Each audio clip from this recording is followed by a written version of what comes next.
Good morning. Hey, we're back. We're back. Table Salt Carpool Messages and Madness with our special guests. She don't know her name. That chick. we were in the car talking about codes, secret codes that people have written about or published articles in different, I guess, social media platforms. Article somewhere about the codes that teenagers use so that they can stay undercover. Nobody knows what they're talking about. And Dominique was questioning that. She was refuting He's like, that. where are y'all getting y'all's research from? Because half that stuff y'all put in those articles, she said, they don't even say, right? They don't say. What are some of the things that you were just saying? It's just like, there's nobody use code. If your parent goes through your phone, what people do is delete their text messages. Rather than try to come up with some sophisticated code. Yeah, because if your parent goes through your phone and see a whole bunch of 3-letter abbreviation, they're going to know that you're talking in some code. They're going to know that you're hiding something. So people just delete it. Don't even put it out there for it to be a problem. Yeah, just don't do it at all. Like, you're not supposed to be talking like that. Yeah. Don't talk like that. Go ahead, Dominique. That's what I'm talking about. Preach. I don't know. I just hate them articles. They be like, your kids are using secret codes to send naked pictures to each other. It's like, you would see the naked picture. So it's not a secret code. So we said that we would talk about some of the things that new millennials would say at work or not say at work. What was it again? It's the 7. Hold on, we have to adjust our.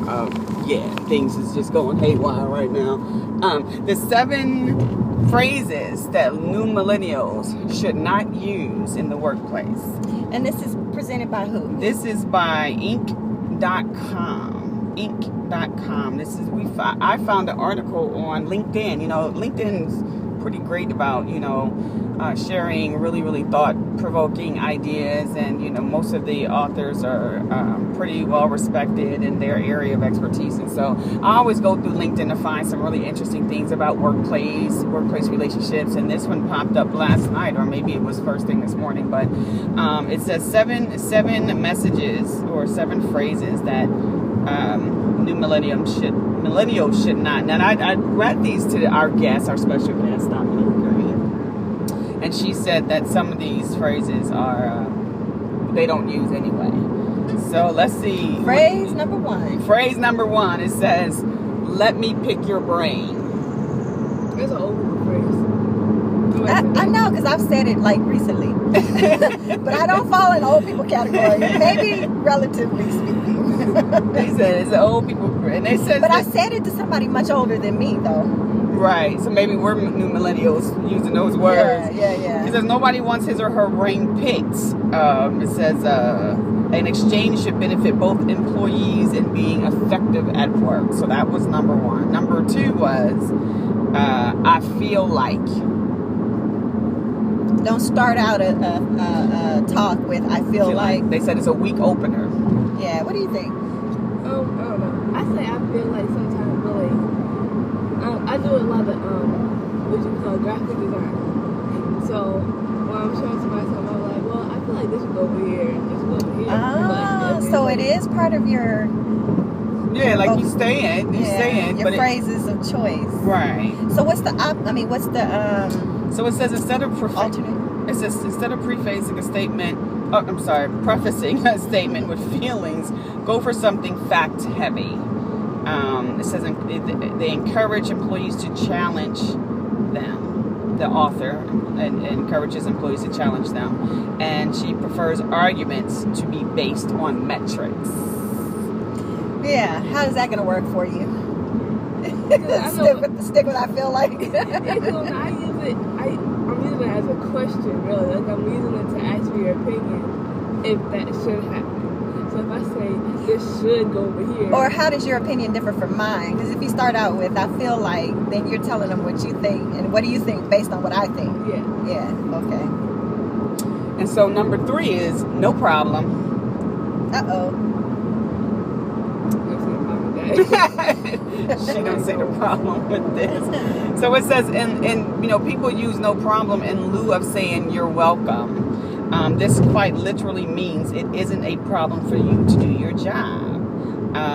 It's suggested that using happy to or certainly would be words of alternative. Because I may have said no problem here or there, so I like certainly or happy to.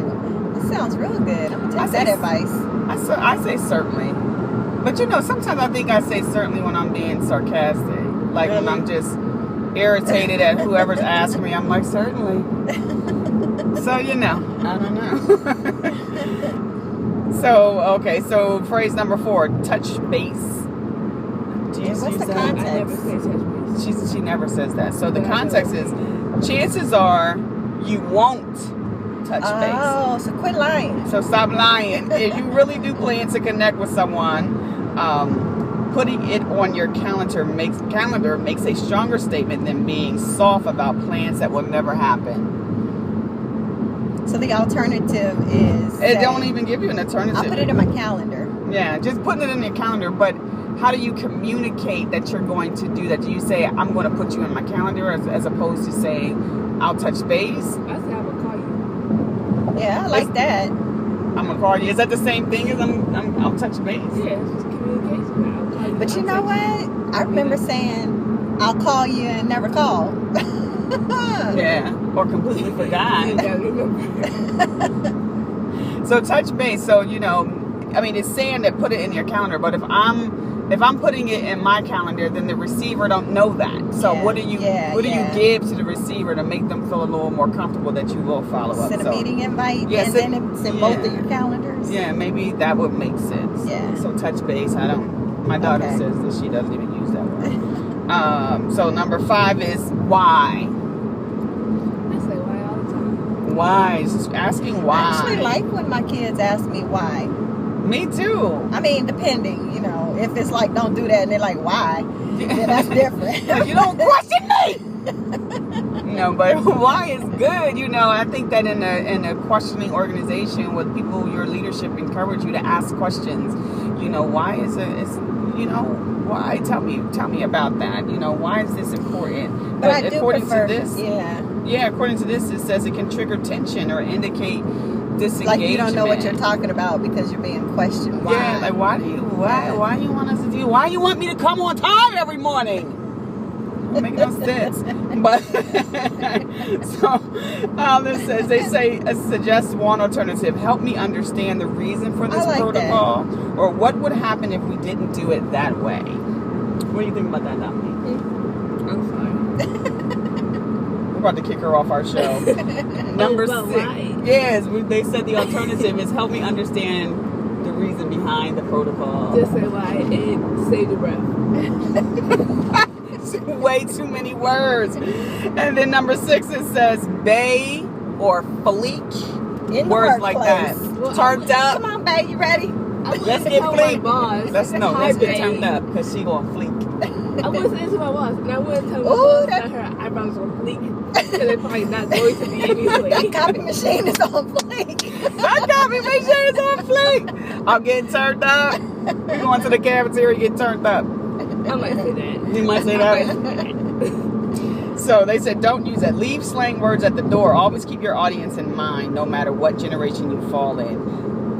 A millennial may understand, but the workplace consists of 4 generations. I would say keep your audience and your environment in mind, because you can be with your friend and y'all may be somewhere where, right, you may not need to talk like that. Right. So, yeah.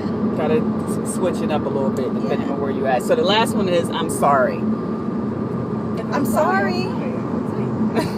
I'm sorry. Gonna be like, I'm not sorry for being late, but I am sorry. I apologize. And I'm gonna try to be on time. I'm so sorry. See, that's what I'm talking about. Corrective action. Yes, I'm sorry. I apologize for disrespecting your time protocol, but out of the mouth of babes. Do you hear that? You hear that?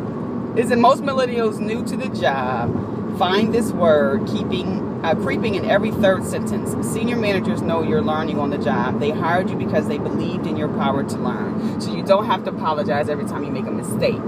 Yeah. Just Except for Fix when it. you show up late every day. Well, accept that. So anyway, so those were the 7 phrases they say millennials should not use in the workplace. What do you guys think about those 7 phrases? Do you believe or do you support Inc.com statements or Dominique's rebuttal? If you do, like, comment, and share. And subscribe. Subscribe to our channel. Tell somebody.